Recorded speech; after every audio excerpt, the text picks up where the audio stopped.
Hello students. तो आज इस वीडियो में हम लोग शुरू करने जा रहे हैं अपना नया टॉपिक इलेक्ट्रिक फील्ड।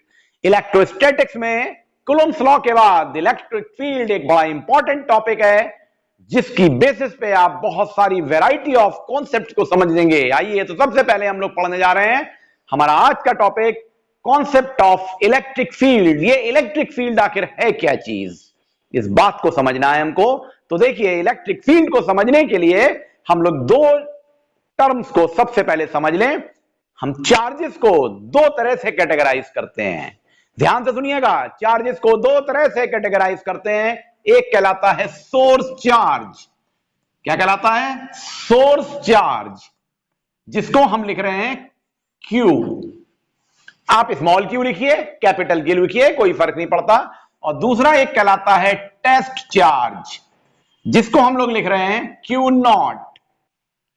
तो आखिर क्या डिफरेंस है सोर्स चार्ज और टेस्ट चार्ज के बीच में? तो देखिए, सोर्स चार्ज एक ऐसा चार्ज है जो किसी पॉइंट चार्ज को भी बोल सकते हैं, कलेक्शन और ग्रुप ऑफ चार्जेस को भी बोल सकते हैं, किसी टाइप के डिस्ट्रीब्यूशन ऑफ चार्ज को भी बोल सकते हैं।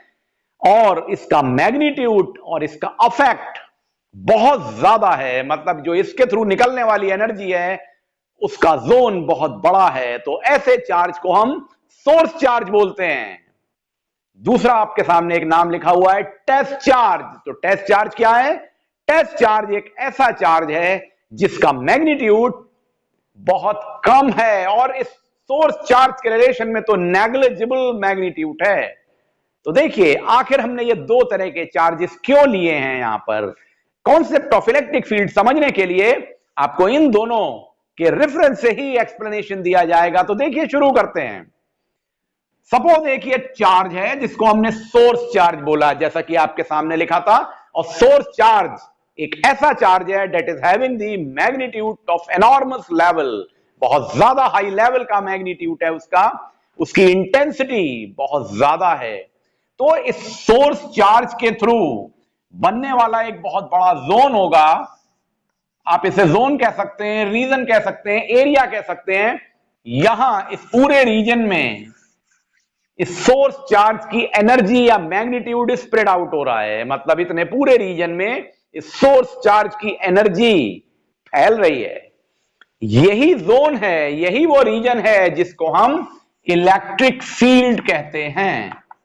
इलेक्ट्रिक फील्ड कहते हैं। किस बेसिस पे इलेक्ट्रिक फील्ड कहा, इसको भी समझना है। सिर्फ इसके जोन के बन जाने से इलेक्ट्रिक फील्ड नहीं हो गई। अब देखिए, फिलहाल हमने यह बात करी कि एक ये सोर्स चार्ज है जिसके थ्रू इतने जोन में इसकी एनर्जी स्प्रेड हो रही है, जिसको हमने इलेक्ट्रिक फील्ड नाम दिया है। तो क्यों दिया है? इसके सामने कहीं यहां पर एक और पॉइंट है जहां पे रखा हुआ है पॉइंट चार्ज। कौन सा चार्ज रखा है? पॉइंट चार्ज, जो कि टेस्ट चार्ज है। यह है टेस्ट चार्ज। टेस्ट चार्ज क्या है? जिसका मैग्नीट्यूड नेग्लिजिबल है इस सोर्स चार्ज के रिस्पेक्ट में। अब हमने क्या किया, इस टेस्ट चार्ज को इस सोर्स चार्ज की तरफ लाना शुरू कर दिया। क्या करते हैं? टेस्ट चार्ज को सोर्स चार्ज की तरफ ला रहे हैं। तो दो पॉसिबिलिटी हैं, depending upon nature of the source charge and test charge. इस टेस्ट चार्ज के ऊपर या तो फोर्स ऑफ अट्रैक्शन या फोर्स ऑफ रिपल्शन आने लगेगा। मींस इन दोनों के बीच में या तो फोर्स ऑफ रिपल्शन होगा या फोर्स ऑफ अट्रैक्शन होगा। और यह किस बात पे डिपेंड करेगा? नेचर ऑफ चार्जेस पे डिपेंड करेगा। सपोज हमने मान लिया ये टेस्ट चार्ज एक पॉजिटिव चार्ज है। अभी हम लोग इस बात को डिस्कस करेंगे कि हमेशा ये पॉजिटिव टेस्ट चार्ज ही क्यों लिया जाता है। हमने यहां पर एक पॉजिटिव टेस्ट चार्ज ले लिया और इसको जब सोर्स चार्ज की तरफ लाते हैं तो यहां पर एक फोर्स ऑफ रिपल्शन महसूस होता है। किसके ऊपर? क्यू नॉट के ऊपर। अब आप कहेंगे इस क्यू के ऊपर भी तो होगा। आई एग्री, पर ये इतना कम मैग्नीट्यूड का होगा कि कोई फर्क ही नहीं पड़ता। क्यों? क्योंकि इस सोर्स चार्ज का मैग्नीट्यूड तो बहुत ज्यादा था, इस टेस्ट चार्ज का मैग्नीट्यूड बहुत कम था। तो this test charge experiences a force of repulsion if both the charges are positive in nature। वो रिपल्शन का फोर्स कब होगा महसूस? जब वो इस जोन में आ जाएगा जहां पर इस सोर्स चार्ज की एनर्जी स्प्रेड आउट हो रही है। यहां कहीं नहीं होगा।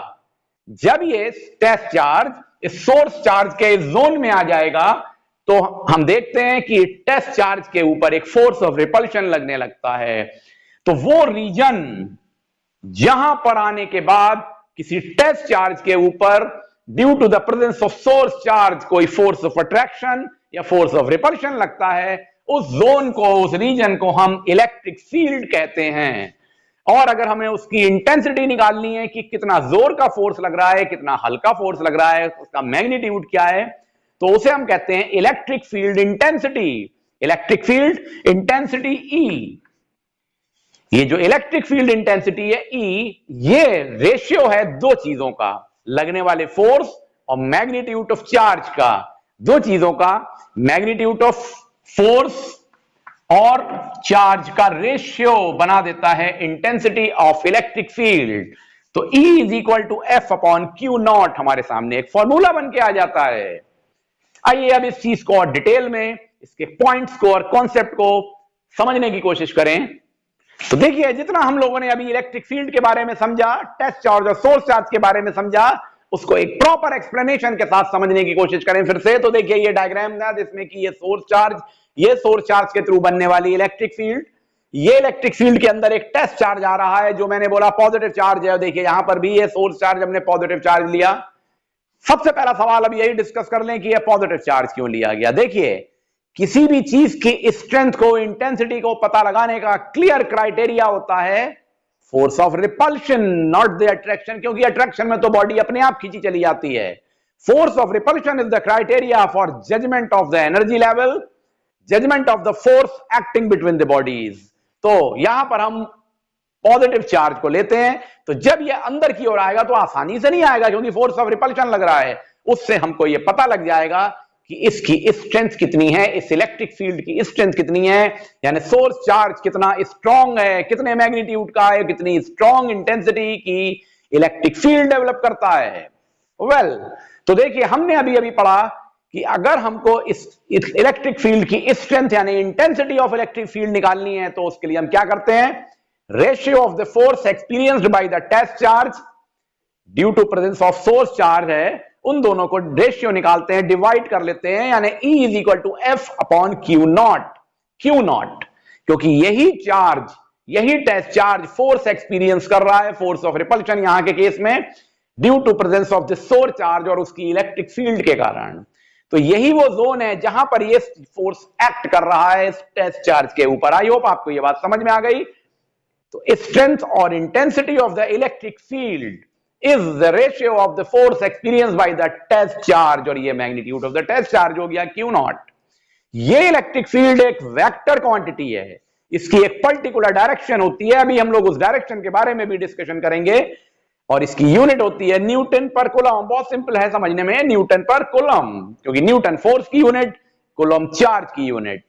तो इस तरह से आपने इसके बारे में बेसिक कॉन्सेप्ट समझा। अब इस इलेक्ट्रिक फील्ड की नेचर के बारे में कुछ और समझ लें। तो देखिए, electric field is a region, जो मैंने डेफिनेशन की फॉर्म में अगर समझे तो electric field is a region of the source charge, यानी electric field is a region of the zone of the source charge plus Q, in which when a test charge is brought, जब एक test charge को लेके आते हैं, then this test charge experiences a force of attraction और repulsion depending upon the nature of the charge. तो वहां पर इसमें फोर्स ऑफ अट्रैक्शन, रिपल्शन इस जोन में आने पर होता है। दूसरी बात, जो magnitude of the test charge है, देखिए मैंने पहले ही बोला था magnitude of the test charge is kept negligible, और इसका मैग्नीट्यूड, सोर्स चार्ज का मैग्नीट्यूड बहुत ज्यादा होता है। तो ऐसा क्यों करते हैं, ताकि ये टेस्ट चार्ज इस सोर्स चार्ज की इलेक्ट्रिक फील्ड में कोई अफेक्ट ना डाल सके, कोई असर ना डाल सके, और हम पक्की तरह से, पूरी तरह से पता लगा सकें कि कितनी स्ट्रॉन्ग इलेक्ट्रिक फील्ड डेवलप हो रही है due to presence of source charge, कितने जोर का फोर्स लग रहा है इस टेस्ट चार्ज के ऊपर due to presence of electric field intensity. तो magnitude of the test charge is negligible so that it should not affect the intensity of electric field. ये सारे पॉइंट्स आप जॉट डाउन कर लीजिएगा अपने पास। तीसरी बात, एक बड़ी इंपॉर्टेंट बात अब और आई, देखिए intensity of the electric field is the ratio of the F and Q not. अब अगर हम ये कहें कि कितनी जोर का फोर्स इस टेस्ट चार्ज के ऊपर लग रहा है ड्यू टू सोर्स चार्ज। लगाने वाला कौन है? फोर्स ऑफ रिपल्शन या अट्रैक्शन, ये सोर्स चार्ज, क्योंकि इसका मैग्नीट्यूड बहुत ज्यादा है। तो वो जो फोर्स है वो क्या होगा? वो फोर्स होगा F is equal to Q into E. हमने इसको क्रॉस मल्टीप्लाई नहीं किया है। देखिए अगर इसको क्रॉस मल्टीप्लाई करेंगे तो F is equal to E into Q not बनेगा, लेकिन यहां क्या फॉर्मूला लिखा हुआ है? F force is equal to Q into E. तो ये वो फोर्स है जो टेस्ट चार्ज के ऊपर लगता है due to presence of source charge. तो देखिए समझिएगा, magnitude of the force experienced by the test charge, magnitude of the force experienced by the test charge, क्योंकि वो इसके जोन में आ रहा था, due to presence of source charge, source charge के कारण ही तो था, तो सोर्स के चार्ज के कारण लगने वाला जो फोर्स है वो लिखा जाता है F is equal to Q into E. ये दोनों बातों में बहुत ध्यान से डिफरेंस समझिएगा, कभी भी इसको क्रॉस मल्टीप्लाई करके हम ये रिजल्ट नहीं ऑब्टेन कर रहे हैं। यहां पर सोर्स चार्ज की वैल्यू Q है, यहां टेस्ट चार्ज है जब हम इंटेंसिटी निकाल रहे हैं। तो इस तरह से हमने एक बेसिक कॉन्सेप्ट ऑफ इलेक्ट्रिसिटी को समझ लिया, इलेक्ट्रिक फील्ड को समझ लिया। Thank you.